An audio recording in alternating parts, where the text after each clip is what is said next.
चित्तौड़गढ़ किले का जो इतिहास है ये इस तरीके से है कि लगभग 5वीं और 8वीं शताब्दी के बीच में मौर्य शासकों द्वारा इसको बनाया गया था। और 734 ईस्वी में जो यहाँ के गहलोत वंश के संस्थापक थे बप्पा रावल, उन्होंने फिर इसके उनके अंडर आया ये किला। और एक समय इसमें लगभग 70,000 लोग रहा करते थे। और इसके सबसे जो पहली हम चलते हैं, स्टार्ट करते हैं, इसके बाद सिसोदिया कैपिटल रही है मेवाड़ डायनेस्टी का 13वीं शताब्दी तक। और उसके बाद अकबर ने यहाँ आक्रमण किया था 1567 में, जिसके बाद जो अगले शासक थे राणा उदय सिंह, उन्होंने फिर यहाँ से अपनी राजधानी उदयपुर शिफ्ट की थी। तो यहाँ सबसे पहली जो एंट्री हम करते हैं उसमें हमको राणा कुंभा जी का पैलेस महल दिखाई देता है, जहाँ उन्होंने बहुत लंबे समय तक रहे और शासन किया 1433 से 1468 तक। और यहीं वो जगह है जहाँ से वो लोग अपना सूर्य के दर्शन भी करते थे सुबह सुबह। इसी चित्तौड़गढ़ किले में 3 बार जौहर किए गए हैं राजपूत स्त्रियों द्वारा अपना सम्मान अस्तित्व बचाने के लिए। वो भी स्थान इसी किले में है।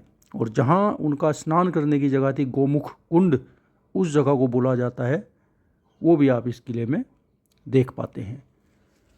इसी के साथ इसी किले के अंदर है रानी पद्मिनी का महल, जो कि एक पानी के जो तालाब है उसमें बनाया गया है।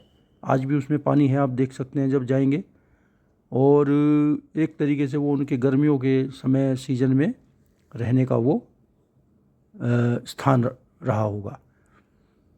तो 3 बड़े बड़े जौहर का गवाह है ये चित्तौड़गढ़ किला, जिसमें जो पहला जौहर था वो अलाउद्दीन खिलजी के समय हुआ था, करीब 1303 ईस्वी में।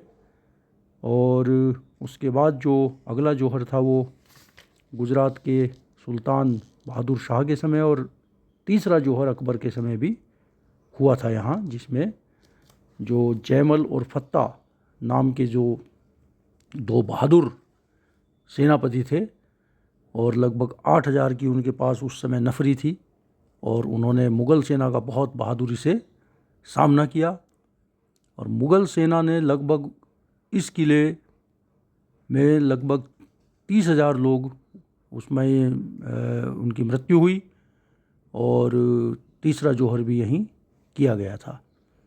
तो कीर्ति स्तंभ भी आप जाएंगे तो कीर्ति स्तंभ देखेंगे, ये 12वीं सेंचुरी में बना हुआ है। और ये बताया जाता है कि एक जैन मुनि जो हैं दिगंबर जैन आदिनाथ जी फर्स्ट जो तीर्थंकर हैं, उनको सम्मान देने के लिए बनाया गया है। तो ये इतिहास है चित्तौड़गढ़ का, बहुत ही वीरता, बलिदान और साहस का प्रतीक ये स्थान है।